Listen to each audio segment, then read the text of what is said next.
Hey guys, welcome back to Small Group. Today we're going to be talking about how salt makes everything better. And of course, if we're going to talk about salt, we got to have another cooking contest. So I got some wonderful chefs with us here today, and they're going to be taking salt and mixing it with things that you might typically consider sweet. And we're going to see who comes up with the best creation. So let's get started.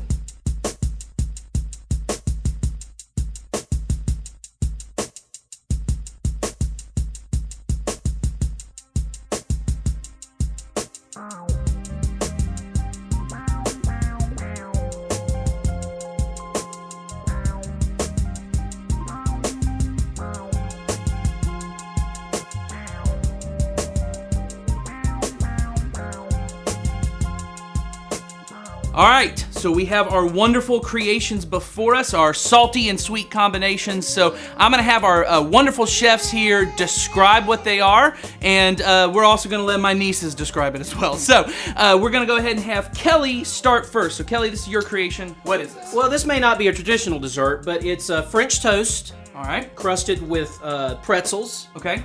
With a salted caramel sauce and homemade whipped cream. All right, so you got the sweet French toast with the salty pretzels and the salty caramel. All right, let's try this here. So, get a little bit of everything in there. Looks really good. Great. Got a little in the beard there. Yeah. That's better than any French toast I've had in my entire life. This is amazing.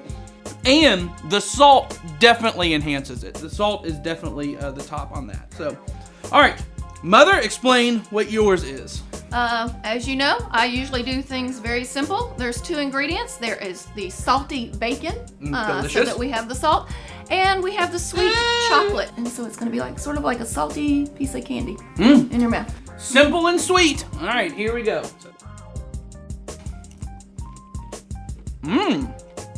That's good. I can't taste the bacon though. I know, that's weird. So the salty element you can't taste? I can't taste the salty as much. Just saying. That might be a problem. It's delicious. Do not get me wrong. This is wonderful, but that may hold it back. I know. I was worried about that, the chocolate. Finally, we have John's creation. So John, explain to us what this is. All right, this is a chocolate Chex cereal that basically is just covered in sea salt caramel, doused at the end with some powdered sugar, and then just tossed all together. And then right at the end, I just added some extra salt on top just to make it a little bit saltier. So you made your own salted caramel? What's that? Did you make your own salted caramel that I went did in there? not. I did not. I was just saying because I did. Oh, okay. In case that has any bearing. All right, should I just get like a handful of this, or like? Yeah, just a couple pieces.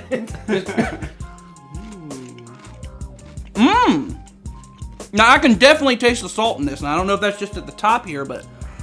Well, I did notice they took the salt shaker and shook it on top of their thing. Well, we are talking about salt, so. Here, let's mix that up. Was that not the point? He's already tasted No, it. it's too Well- late. It's too late. All submissions are final. All submissions are final. All right. So if I had to say which was the best, especially in combinations of salty and sweet, I have to go with Kelly's French toast. That is delicious, and the salt 100% enhances this. I can never have French toast the same way. So, all right. So talk in your groups about which one you like best. We're gonna move on. So salt is amazing, and what I love most about salt is that you notice it. You can add salt to anything and immediately you know it's there.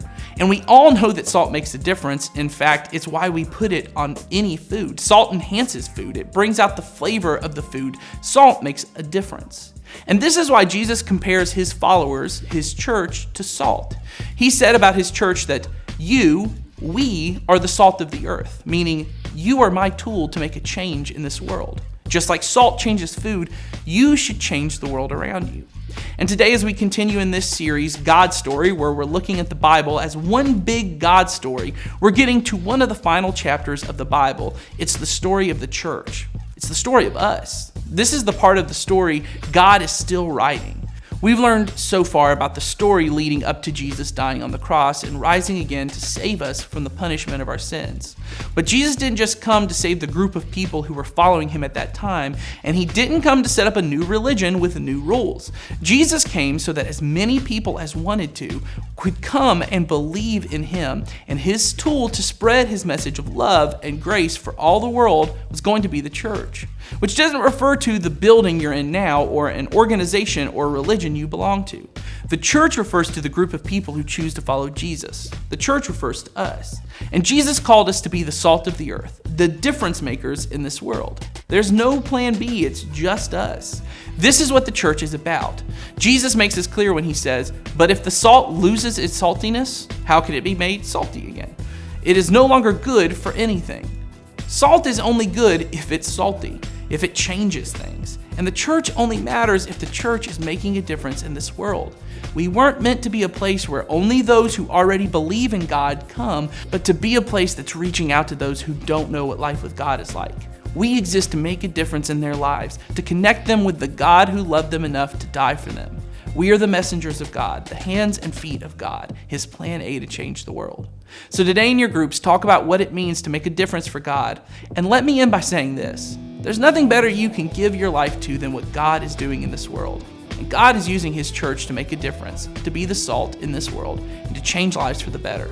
So talk in your groups about how you can make a difference by partnering with God and his church, and then we'll move on.